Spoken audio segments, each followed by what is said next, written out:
Let's talk about SEO for a bit. A lot of people think it's some kind of magic, but that's not the case. Just take a look at it from your perspective. What do you do when you want to find something on the internet? You search for it, right? And then you click on one of the links on the first page of the search results. In fact, more than 90% visitors will behave exactly the same way.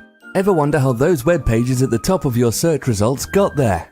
It's because they were search engine optimized. Exactly how search engines work is a closely guarded secret, but the main principles are known. They're based on two main factors: keywords and links. Let's focus on keywords first. Your chances for a better ranking grow when your website contains the same words that are being searched. Keywords are especially effective when they're found in a website title, address, or headings.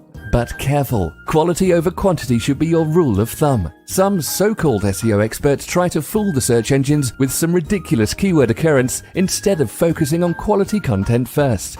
And how about the links? Websites that link to yours basically tell search engines that you have some good stuff there. But again, quality over quantity.